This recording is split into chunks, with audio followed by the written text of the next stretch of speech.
Salut, content de te retrouver. Alors je vais te montrer ici comment je prépare une session avec le logiciel Capella pour créer de la bande rythmo. Donc tout d'abord, comme je t'en avais parlé précédemment, j'ai préparé les sessions et si tu veux les boucles en fait sur lesquelles je vais travailler. Donc normalement en doublage, normalement, si on a un épisode de 20 minutes, on va pas s'amuser à saucissonner l'épisode, mais moi je vais pas faire des épisodes de 20 minutes, je vais faire des petits épisodes, des extraits dans le film d'1 minute, 2 minutes, 1 minute 30, 5 minutes peut-être maximum. Donc ici j'ai un nouvel extrait qu'on appelle The Desk, c'est le nom que je lui ai donné. J'ai donc le fichier vidéo MP4, j'ai coupé cet extrait, mais si j'utilise ce fichier MP4 dans Capella, ça ne fonctionnera pas. Capella ne peut pas lire le MP4, il faut le réencoder dans un fichier AVI. En fait, on va faire des photos JPEG, c'est le format pour que Capella puisse le lire, pour que chaque image, sur 25 images secondes, puisse être une photo, pour pouvoir aller en avant et en arrière facilement. Si on ne fait pas ça, soit il ne lit rien du tout, si c'est un MP4, il lira rien, soit il va avoir des saccades dans l'image, des trucs très bizarres.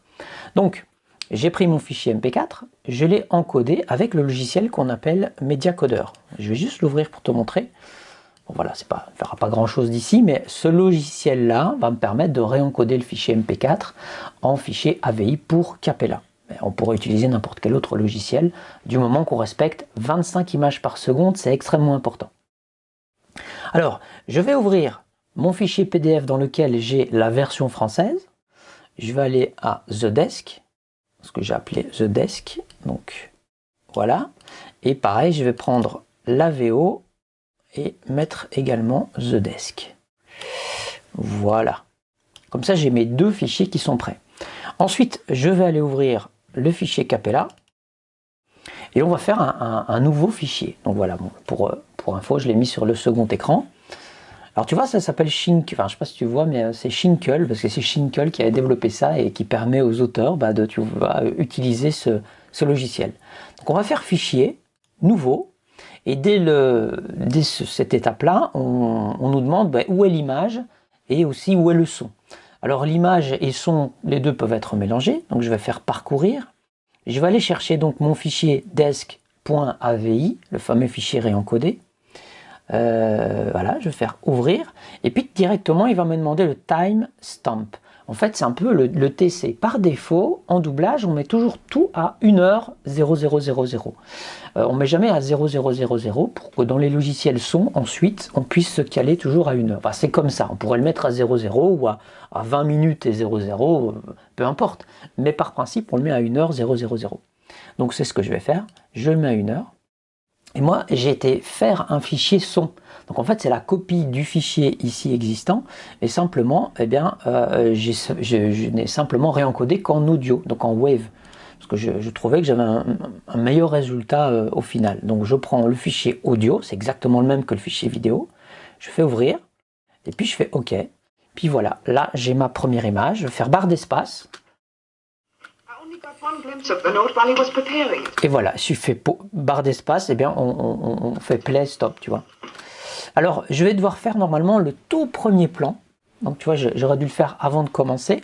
Et pour faire les plans, on a sur le pavé numérique, par exemple, le 0, c'est pour faire une barre de boucle.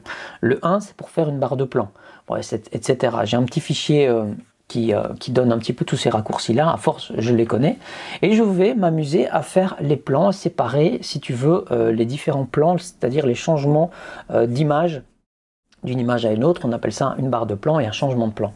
Et je vais délimiter la boucle en elle-même. Donc, comme c'est déjà un extrait qui ne fait pas plus de 20 minutes, puisque j'ai dit je fais plus ou moins 1 minute, 2 minutes, je vais quand même rescinder légèrement mon extrait pour que ma boucle soit, si tu veux, complète. Je vais avoir au moins une boucle d'1 minute ou de 40 secondes, donc j'aurai peut-être 2 boucles dans cet extrait-là. Voilà, c'est ce que je vais faire. Donc, on va revenir en arrière. Alors, tu as les flèches de direction. Voilà, là, si je suis au tout début, je fais juste flèche de gauche. Je vais appuyer sur les zéros, et ici, automatiquement, il va m'ajouter la première boucle. C'est pas un plan, c'est la boucle. Ça veut dire que c'est mon début. Comme ça, maintenant, si je fais barre d'espace et que je reclique sur boucle 1, il vient au début. Si je vais en arrière, la bande rythmo, parfois, elle peut reculer, mais il n'y a pas d'image, donc il ne sait pas lire en arrière, là. Donc, je vais faire ça. Et puis tu vois qu'en fait, il y avait un fondu entre les deux. Donc moi, pour moi, je vais me mettre un repère. Je vais faire un 1. C'est une barre de plan, mais c'est pas un plan. C'est que c'est mon début. Et je vais comme ça marquer les plans. Mais ce qui est génial dans ce film, c'est que c'est déjà très avant-gardiste, je trouve. Il n'y a pas tout le temps des changements de plan. Il y a des mouvements de caméra. Et là, par exemple, ici, on est dans un mouvement de caméra.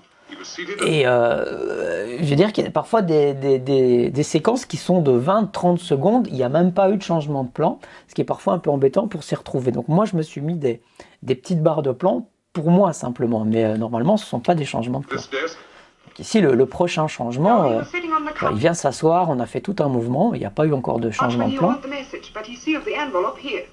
Et il n'y en aura pas avant un bon bout de temps. Donc qu'est-ce que j'ai fait ? Quand il y a des mouvements, je les laisse aller. Quand le mouvement, on va dire, est terminé, j'ai mis une barre de plan. Donc si je veux revenir, tu vois, au premier plan, voilà. Dès que la caméra va faire un mouvement, voilà, là ça commence, le mouvement s'amorce. Je vais mettre une barre de plan. Voilà, tout ça on est dans le mouvement. Et en fait, j'aurais dû l'arrêter quand il s'est assis.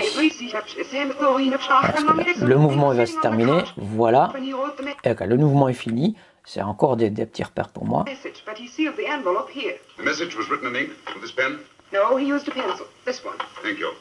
Donc là, tu vois, il analyse. Alors, les changements de plan, on peut aussi les régler. Capella peut aussi les faire automatiquement, mais c'est pas toujours très efficace. Alors, c'est bien si tu as une longue séquence. Ça t'évitera de passer tout à la main. Mais moi, vu que les séquences sont courtes, je vais le faire moi-même, c'est plus simple.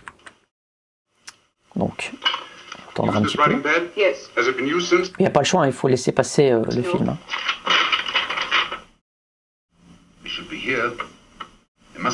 What, Mr. Holmes? The lead in this pencil is hard.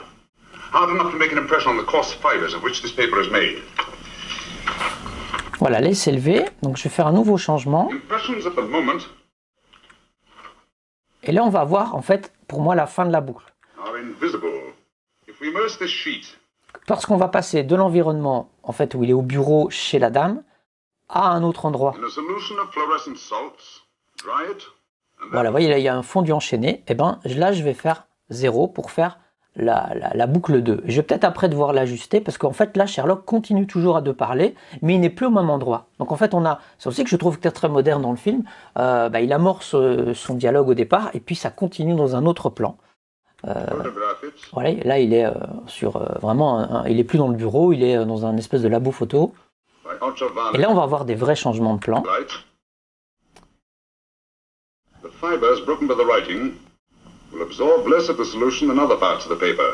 Voilà, là, un fondu enchaîné.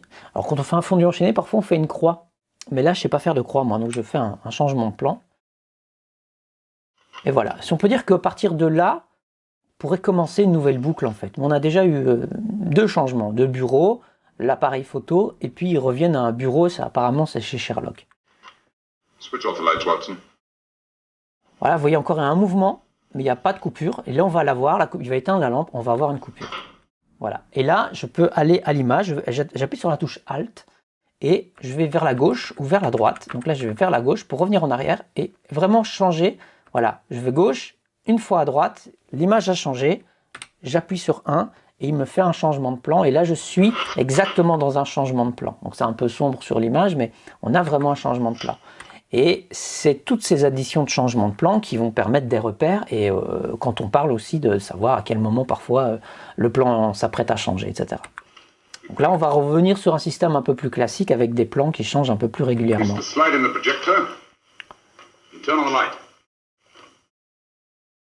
Voilà, allume la lumière, on a fait un zoom, je reviens un petit peu en arrière, vous voyez, et on va avoir un changement de plan, tac, tac, voilà.